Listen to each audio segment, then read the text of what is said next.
They brought it back just for us. Couldn't Sal, believe how it. you doing, buddy? Andrew Holman is in the house. All right. So in true Larry fashion, if you're not early or late, Yep. 9:01 p.m. East. Welcome everybody to Chiro Destiny's Tuesday Night Live. I would be Rick Markson along with your Brett Axelrod and the big guest, Big Papa, Big Larry Markson.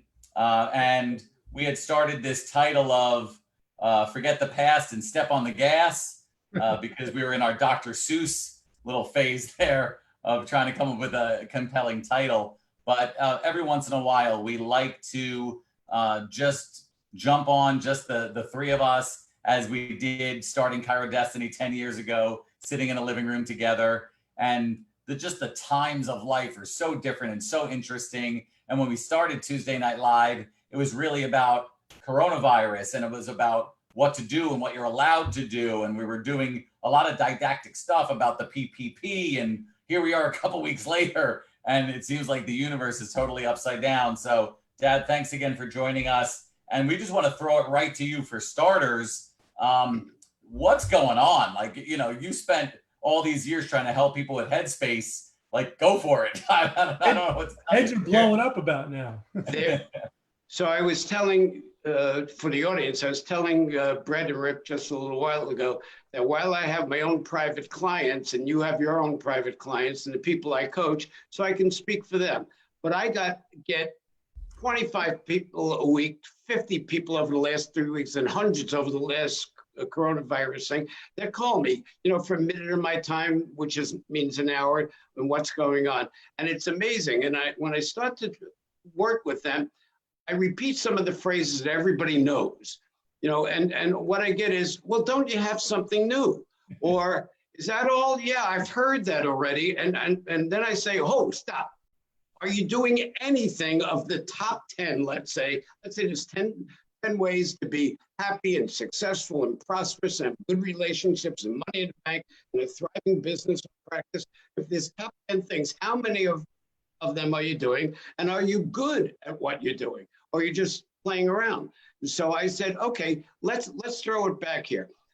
Let's make a list. So I took a paper and a pencil, not my computer, which was on my desk. I always have my famous pad on my desk.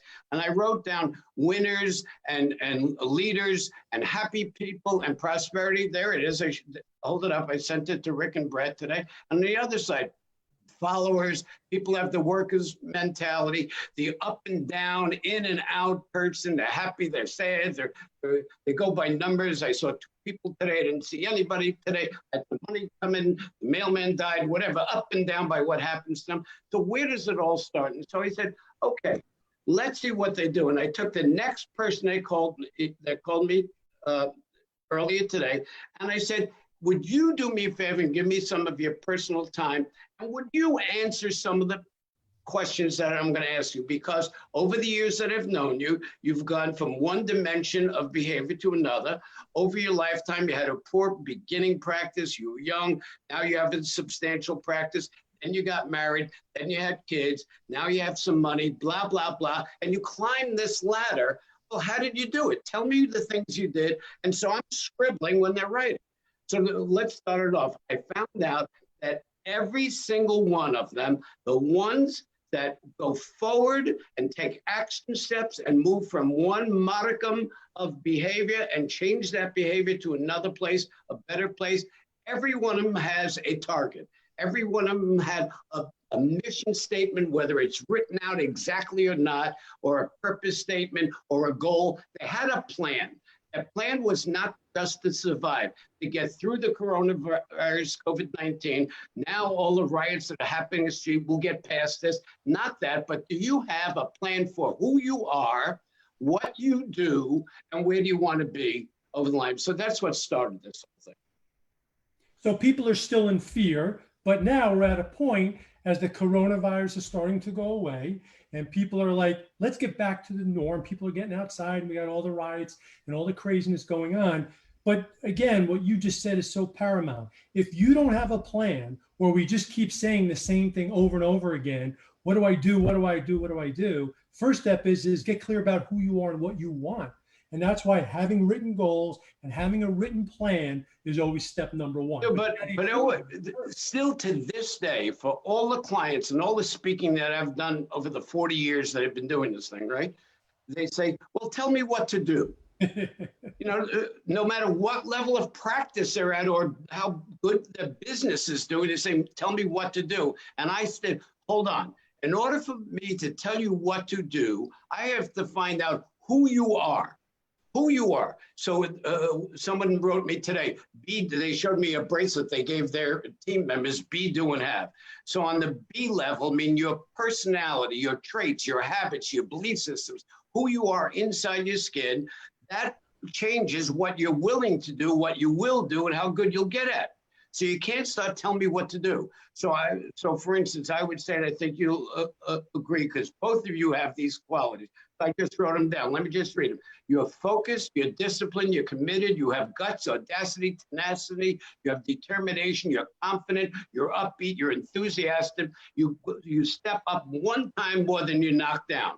And we're all knocked down. Everybody got punched with COVID-19. Some chiropractors in Canada, only last week did they open their practice. They were closed for all this time. And then they had phase 1 opening. So everyone's walking around. Now the mask still lasts and people are coming back because they're getting cabin fever. But who are you? How did you handle that? Or are you listening to your neighbors? So in the beginning, everybody was watching these big TV screens. Now they got to be 80 inches, to tell you what the death count was, and how bad this was, and how bad that. And now all of a sudden today, I turned on to see what's happening into riots, because I want to know what's going on in the world. Not one person mentioned pandemic or coronavirus, and yet it's infectious as we stand right now. Unbelievable. So you two have that. In fact, I'll tell everyone, when Brett was a graduate from chiropractic college, he became a client of Marks and Management in those days, and I gave him a textbook. And this son of a gun read the textbook, actually read it, and read it again, and read it until the pages became shabby, and they were all highlighted out, yellow and green and blue and whatever it is. And he came back to me and he said, well, Larry, can I have another book? That's the book. I remember that. So that was written in 1984 by Dennis Perman and me. 1984, okay? So when it was written, so I said, what do you need? He said, well, I wore it out. No wonder he had an organized practice and great staff and a lot of patience and was service-oriented and had a mindset of a winner. No wonder that he was saving 10% of everything he earned. No wonder his children were setting goals. I remember, Rick, tell the audience if this is true. I couldn't get him to do anything. Like any parent can't tell any kid to do anything when they get to certain ages. But and then it was $10, and maybe some of you cheapies now can make it $20. I gave Rick and his sister Dana $10 for every positive thinking book they can read. And to make sure they would read it, they had to write a one-page little thing. So I didn't even read it. I just wanted to make sure. And anyhow, over the years, that and Rick hanging at seminars and hearing it over and over again, they started to think like people who would want to win, who had a goal, and so if I would say this, winners, tell me if you think this is true with your individual clients, the ones who like themselves, who like who they are, right, always love what they do. Would you agree with that? I want to take it one step even before that they like themselves, is that they know themselves. So when we sat originally to talk about forming Chiro Destiny, and we said, all right, what's our first thing? And we said, self-awareness is the first step to high achievement, right? That the willingness to look at yourself in the mirror, to tell yourself the truth about your likes and your dislikes and your strengths and your weaknesses and your fears and your habits and whatever it is you could sort of like yourself in the certain things that you're already good at and the things you love to do. But on the things that don't come naturally to you, the things that are in comfort zone, that is like jail. That's what you taught me since I'm this big, was comfort zone is the worst thing you could ever say to me ever. Don't ever use that word in front of me. And so if you get a chance to truly tell yourself the truth, then you're more willing and able to work on weaker areas. And that's how winners do it. Okay, so let's make it good for the audience. every winner in every occupation, every leader that I have ever studied or met, that I'm surrounded by great eight personalities in my community, all very successful people in whatever their business run, all of them do exactly what they say. In other words, if they say I'm going to lose 10 pounds, they lose 10 pounds. If they say that I'm going to train their staff, they really go out and train their staff. If they say that they're going to have to spend more time at home with their family and give up some other things to do that, they do it. They do what they say. The other ones that say, well, I'm going to go on a diet, or I'll spend more time with my family, or I'll unclutter my garage, whatever it is, and don't do it, or listen to this, actually training their brain to fail in everything they say that they want to do. So they say, well, I dream and I draw and I dream that of all these successes that everyone wants in life and I don't get it. It's because you've trained your brain to go wrong. You trained it black instead of white, if you understand what I'm saying. You know, the darkness versus the light. And on that note, let me chime in for a second. One of the greatest gifts that I think you gave to the profession, especially with, in terms of chiropractically speaking, was how to really retrain your subconscious thinking, right? So it becomes on autopilot to gear it towards success. One of the books you told me to read, and I read it, still read it to this day, is Napoleon Hill's Law of Success. One of the greatest books of all time that I leave here and I read a little bit every day, and I still do. But learning to train your subconscious mind, people kind of don't understand what that means. I have to get into affirmations and goal setting and all the visualization, all that stuff. But as you start to retrain it, it's such a gift that if more people would do it and do it consistently, little bit by little bit each day, a whole new world opens up. Let me tell you why they don't do it. Fair enough? Yeah. In order to retrain your brain, that means something wasn't correct in the first place. So you want to train it from the wrong concepts and visions and ideologies into the correct ones of betterment, to better yourself, to better mankind, to be service-oriented, to be better 1, 2, 3, 4, whatever it is. They don't do that is because they live in the past, somewhere in that past, which I have to ferret out as a consultant to people. There was a divorce, there was a death, there was a poor childhood, there was someone called them stupid, or you're too fat, or you're too ugly, or something negative came to them, and that runs around in the head, and they never deal with it. They think they deal with it, but they don't. It's always there, always ready to come out. So it's like your first marriage went bad, and your husband or your wife, whatever, were blonde. And then 5 years later, you're dating again, and someone knocks their door and opens the door, and they're blonde, and you go, oh my God. And you go right back to that same feeling. So in order to retrain your brain, you've got to make a serious decision, which is the number one ingredient of success, a decision. This will not happen to me again. That is, I forgive my husband, I forgive my wife, I forgive my mother, I forgive my father, because not to do that makes them own you, even if they're no longer in your life. And you cannot move ahead. There's no space. There's 8 ounces in an 8-ounce glass. You cannot move forward that way. So I know, so Rick always says, I heard his son do something, like my grandson, his son, the young one, Brady, today, got awarded as the student of the year and the whole thing. And it was on Facebook. It was terrific, the High Achievement Award, right? And he said, well, I owe it to my father and my mother.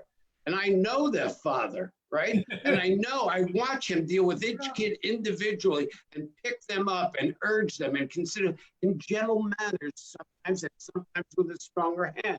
But I watch him do it. That was not my experience. I had to get over that.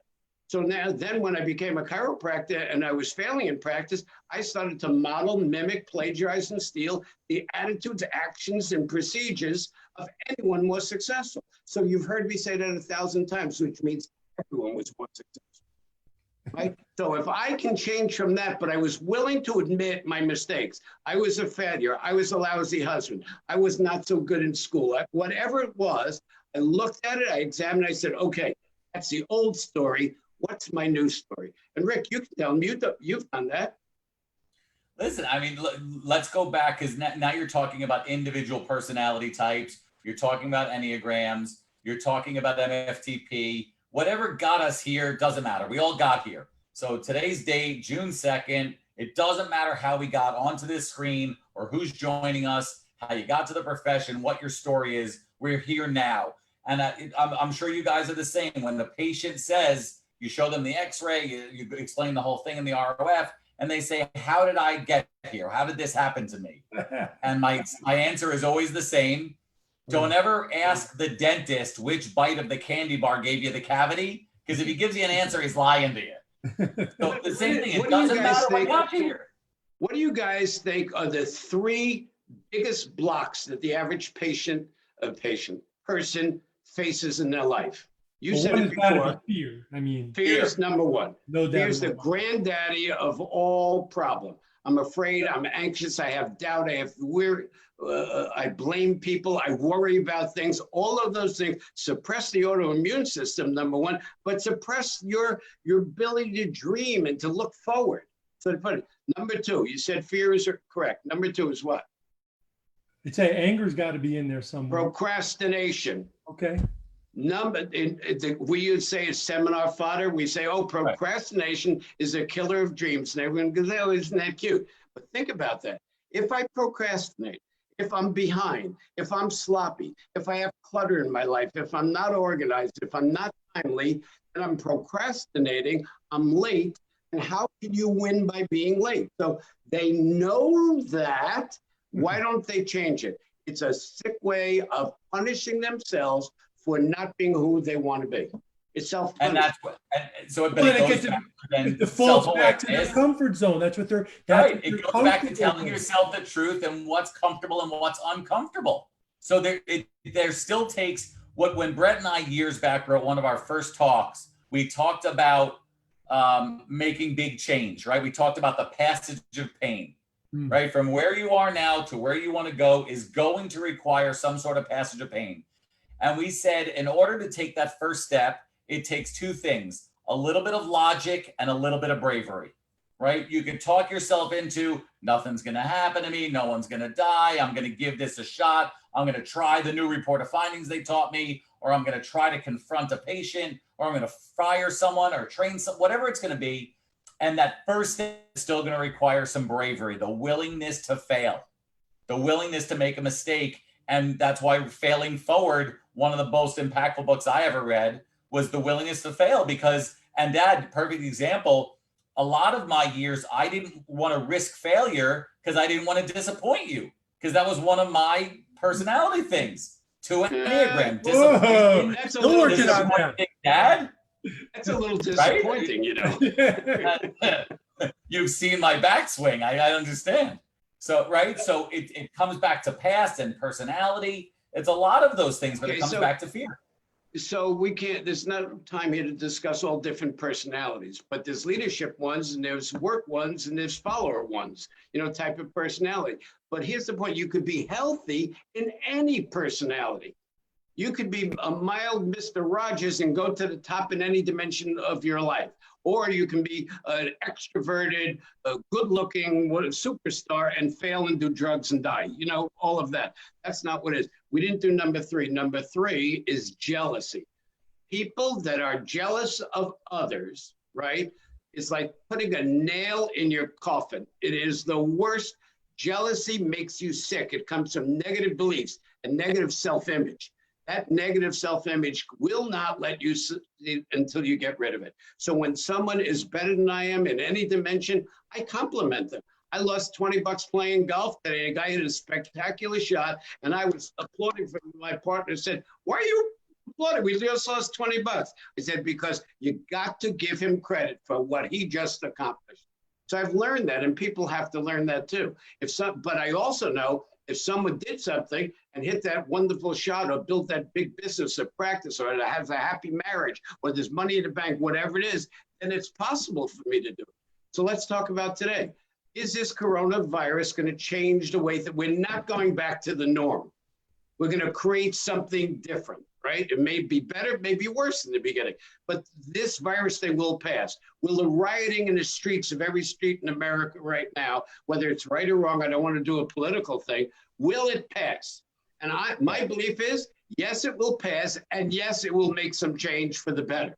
How much change is up to the individuals, all of us, right? But yes, it will pass. Will the coronavirus change? Yes. And guess what will happen? When everything is peaceful again, stock market is up, everybody's happy, there's no social distance, something else is going to come and test us.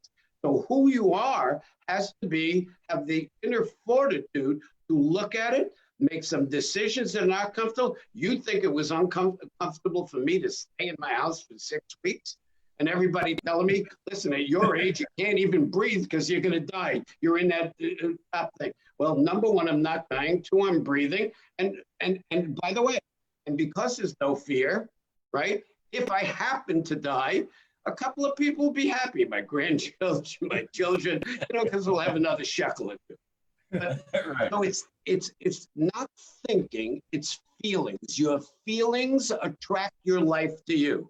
We have a friend here in this community that has cancer, and negative, every poor her and poor that, and it's deadly and it's unusual. And I kept calling, and they would push me away in the beginning, a little piece of stuff.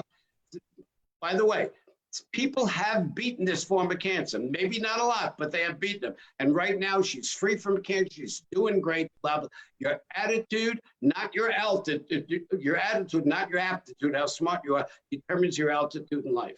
It's essential, Brett, for you to think good. Right. So Brett and I deal with this, and I know you do, but we're dealing with not only speaking to individual clients of Chiro Destiny, but just chiropractors in general who call us all the time for help, and we're thrilled. We love it. We're happy to help. What do you see right now when patients are coming into offices and they're saying to the doctor, they're describing their feelings about the politics or about the riots or about the virus, and the doctors are confused. They don't necessarily want to alienate. They don't want to stay quiet. They want to be true to themselves. They don't want to be hypocrites. How do you get them to be true to themselves and sort of keep that rapport in the office?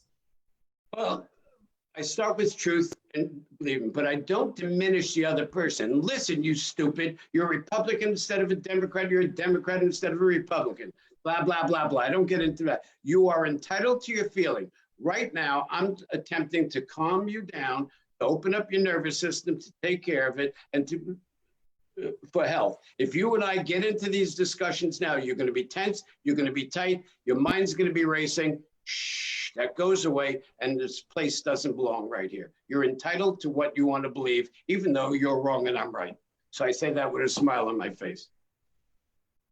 You're not going to win. You can't just ignore it. In the interest of time, it's about 9:23, give or take. We're going to go another 10 or 12 minutes. So we're starting to lay down the concept. And the concept is, I don't care what profession you're in, it doesn't matter. Primarily, we have chiropractors watching, right? But it doesn't matter what profession or what your vocation is. It's about, like you said, getting clear about who you are. What is your purpose? What is your mission? What is your destiny? Getting clear about that. So Larry, my question to you is, what advice would you give the general population, in this case, maybe specifically chiropractors? What are some of the action steps they can take in order to take this concept that we're talking about and press on that gas so they can start to take off, put the coronavirus behind us and all the politics and all the craziness? What are some simple action steps they can take? Okay, so you want me to tell you what to do? Back to that. Now that you're using the concept of this. Now that you're being the best you can be. Yes. Right. Generous and altruistic and loving and caring. Okay. So Rick, for instance, his professional expertise is in doubt, but he's got this magnificent personality that his practice cut in half during this thing. And boom, he comes back to practice and comes right back to full boat right away. Everybody else is like, oh, I'm up 10%, I'm crawling. His jumps up. Why? He didn't do anything. He didn't do any advertising. He didn't do anything. I've got doctors calling and zooming and he just has the picture of it, but his magnificent vibration in his office attracts people and because it makes them like themselves better. Anyhow, this is the do thing. I think you should take a pencil and paper or your computer, whatever you want to write something down, and put behavior, my behavior, and then go about in the next week or two assessing your behavior in various. I got angry when I was late. I was cluttered. I'm messy. I'm not on time. I'm always blaming people. I'm criticizing. I do have fears. I have doubts. I'm worried about getting coronavirus. My business is down. I can't get new patients. My friends are running away from me. Because behavior never lies. And in fact, if you go to all your friends or all your employees and I say to them, well, tell me about Brett Axelrod, and they say, well, boy, this guy has integrity. He's really into it. He studies, he loves his patient. He wants to be the old-fashioned greatest doctor on earth with that personality. Same thing with Rick. The people don't know your skill. They know that you care. They know that you think at a higher level than them. So I want to do behavior. Secondly, would I do an affirmation every single day, build myself up? Absolutely. So mine is my one line. I have all my personal clients, right, that I take for coaching. They have to send me a one-line affirmation. Mine has been and is, something great's going to happen to me today. And I look around to see what it is. Maybe I sunk a putt. Maybe I found a penny in the street. Maybe I got a parking lot. Maybe I enjoyed a good meal. Whatever it is, I focus on it and I go check. That happened. So I write it down. I do my affirmation. I have written goals, a plan. I have a plan. I just changed my plan. I have a goal for my grandchildren. They don't know it. Rick doesn't know it. It's none of my business what they do for their life. But if I have a goal of them have integrity and confidence, and they're well-liked, and they're well-groomed, and they present well, and they're generous and altruistic, and all the positive values, that can be my goal. I can help them, not teach them, but model that for them in front of them. So you have to find out the stuck. So we called it in seminar, you're stuck in your stuff, you spin your wheels. Like, you know, in a snowy day, you're spinning your wheels by stepping on the gas. Why don't you just say, stop, stop, stop, stop. I am going to clean up my office, which a lot of people did because they were bored when we were down. I'm going to train my staff. I'm going to groom myself and play the part. So this is a part. If all of you, I tell this to my members, I was the director, Cecil B. DeMille, the big director, and you and Rick and I were in a movie, and we have to play 3 different parts. Rick is a serial killer. I'm the policeman trying to get him, and you're the judge of the trial, okay? Can you become that person? So they give you scripts. Now, in the movie, they may have to take 20 cuts until your face says, I'm really a serious killer. I have hate in my heart and hate in my eyes. And until when you watch the movie, it looks like this is a serial killer. But he's not. He's a loving guy. He happens to be an actor. They take the part. So I assume that I am an actor in a role when I'm in my office, socially or wherever it is, and I play the part. So if I'm out socially, for instance, it's my concept to give good table if you go to a restaurant when that happens again, right? Or to make people laugh, or to make fun of myself and put myself down. So I don't need anybody to tell me I have a big nose. I do. So I said, the nose, and everybody giggled. So it lightens the mood. The point is to bring joy to every environment. So that's what your patients like. When you're, by the way, I walked in the staff, right? And the staff says, oh, your son, he's the best. He's the best. I said, oh, you're saying he's the best. Do you know you're underpaid? You know, but they love him. And so they'll do more if they love him. And then when they do more, the practice grows, they make more money, and around it goes. So what I'm saying is all I do is work on me. The talents that I need have to be practiced. The talent. So what's the talents in a chiropractic office? I do a consult, not a consultation. Hi, how are you? Okay, my neck hurts. No, I do a pay attention, interested, wonderful, impressive consultation. I give an extraordinary examination. I give a masterful report of findings to the people, right? It's just not I get through it to get the time, because every doctor takes the same notes, takes the same things, bills the same insurance. It's only a game.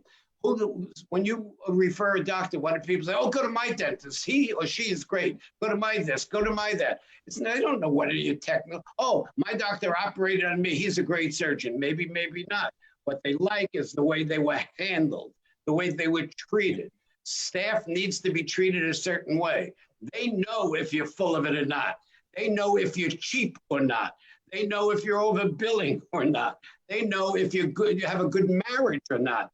They hear you talk about your children, good or bad. They know who you are. Behavior never lies.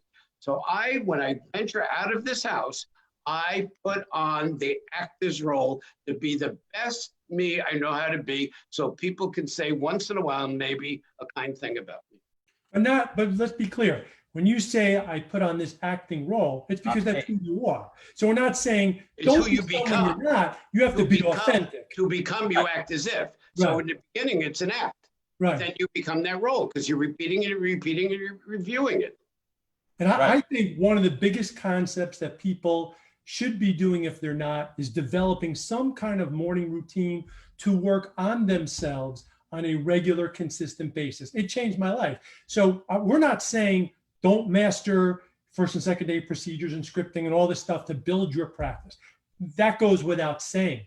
But what you're saying is by building yourself up in strong and noble thought, you increase your vibration, which is increasing your attraction, right? That's why working on yourself is the key to being the most successful person. So Brett, let's go back to where we started at 9 o'clock. So I have a private coaching client right now, and she's a wonderful person, very articulate, very good, runs a nice practice. And I was doing the affirmation, goals, visualization, meditation stuff with her. And she finally admitted, I said to her, so you do your affirmations regularly? Because I'm hearing some negative chatter coming in here. She said, well, to tell you the truth, I'm not. I said, wait a minute, hold on. You're paying me all this money, spending all this time, wasting your time and my time, and you're not doing an affirmation, building yourself up in strong and noble thought because your first patient doesn't knock you down, right? And so now comes the confession 2 weeks later. I want you to know I made a one-line affirmation. So if they don't do that, this begs the question to me, to a patient, to a spouse, to children, if you're not doing that, what else are you not doing? Right. Of the 10 steps? All of them. I'll do the ones that I like. I'll do the one that makes sense to me. I'll do the ones that come naturally to me. And anything that feels uncomfortable or I have to actually work at, I'll do that in a bit. It's just like you used to say, which homework are you going to do? You're going to do the one that you're already good at.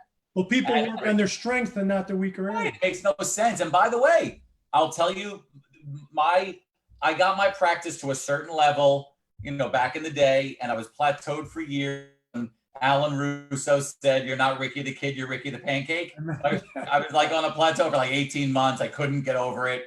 And then two things. Number one is I won the award and I felt like a failure. I felt fake because it wasn't high enough compared to everyone else that won the award. And because I felt disingenuous, that made me, all of a sudden, every fear went away and I went nuts. And the other thing was that you know that there's something inside you, but the fears or the things that stop you from bringing it out, if you're willing to shed, if you're willing to try, if you're willing to just take a risk, it just works out. Rick, I think that sounds great from a platform or in a book or in a video or on Zoom. It sounds great. In actuality, people are habit driven.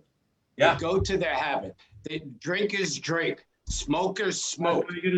Everyone has their negative thing until one day a drinker might say, okay, I'm putting this down. And whether they get professional help or just put it down. I did. I smoked as a kid. And then one day, boom, I put it down and we stopped. So same thing here. You have to recognize the negative and decide what you can do and what price is the problem. To change your habit, you got to pay a price. But I want to just finish because that's when you remember the day it was set a goal. What do you want? When do you want to buy? What are you willing to do to achieve it? And then we added, how will it benefit you? And what are the consequences if you don't? Because that's when I started to learn to put the emotional links and started to link my value systems to every goal. And that's when everything became easy. So here's a question. I knew what I wanted because of emotions. What percentage, you guys coach, and I do too. I still coach after all these, and I love it. I really love it. Otherwise, I'd stop doing it. So I don't need to do it, but I do it. I believe, and you could both say the same thing. I don't have a client that stays with me long enough, that does what I ask them to do, that doesn't reach their goal. I don't have one. And anybody that ever came to my cabin experience and drew the drawings, 3 years, I have people from 20 years ago. Here was my drawing of drawing my dreams. I've accomplished every one of them.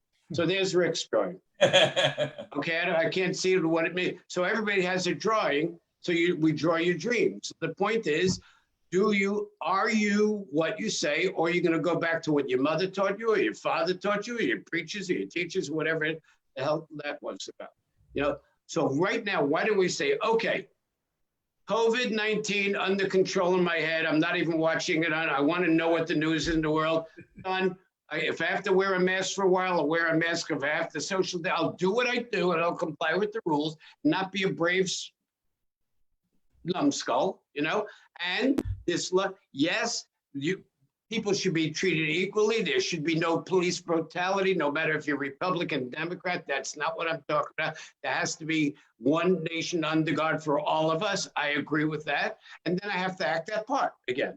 So what is the leader? What's the next? I would believe that we're going to come out of all of this better, right? And then it has to be better because there's a lot to do here. This planet Earth we have to take care of. We have to take care of themselves. So I know sick people that get well and sick people that stay sick because they stay sick for attention. Has nothing to do with the physical. It's all in your head. Can I say that without everybody hanging up? It's all in your head. Success, health, happiness, prosperity, it's all in your head. It's how you think, and how you think determines how you feel, and your feelings attract your life to you. See, I learned this stuff. It's a lot of years. Well, and now you apply, you live it every day. And it's about these habits that we develop so we can elevate ourselves to a much higher standard. So in closing, I would just like to add my 2 cents, which is to kind of sum it all up. I think after this call, people should put some pen to paper, get yourself a journal and start writing out some thoughts. Identify the things that are holding you back. What are you afraid of? Or just what are the things that are getting in your way, creating these obstacles to your growth? I would probably identify, what am I tolerating? You know, both personally and professionally, that I want to get rid of. And I'd make a list of those things. I would probably just write, what are my feelings? And then after I have identified all of those things, then I put my plan together to get myself into action, right? So the fears start to go away, because when we are in action and we just sit there, we let things brew, it just gets worse and worse. Our vibration comes down, does us no good. So I put a plan together based on, Rick, you said it before, what are my values? What's most important thing in my life right now that I want to accomplish for myself, for my practice, whatever it is, and I'd start to move in the direction of my values. And I think that's the most important thing that people can really start to do, to push the gas pedal down. I'm really proud of both of you. You are wonderful students. You are now leaders of the profession, and you've both just, I love you. You're just terrific. Even the guy, whatever his name is. Right. And my side of it is from a personality. When you look at any aspect of success in any area of life, whether it's chiropractic or sports or chefs, or it doesn't matter, there's a personality to it. And it doesn't mean you have to be a goofball like me and like crazy, expressive. You could be mild-mannered. It doesn't matter what your personality is. But when there's a certainty that comes from you, and you know who you are, and you know what's important to you, and you link consistent action steps to your highest values, it just gets easier. And I know it sounds simplistic, and that's why you need a coach. That's why Larry exists for all these years. That's why Chiro Destiny exists. It's just linking to someone that can keep you on path and keep you on task. And yes, these last X amount of months has been scary and weird and different and unsure and uncertain, but we help push you back onto your path. We help keep you in a direction where you can start to shed some of the stuff. It doesn't matter what got you here. You're here. It only matters what you do tomorrow. Correct.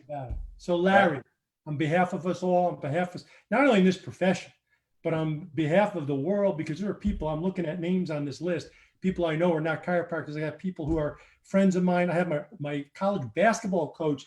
I see his name on here watching. So he knows you can't go to your left, right? That's right. So he really knows. But I just want to say thank you, because you've changed a lot of lives. You've changed my life in so many ways, our children's lives. I know their children's lives and so on. But you stuck to your truths. What you've said today is what you said 20, 30, 40 years ago, because the truth is the truth is the truth.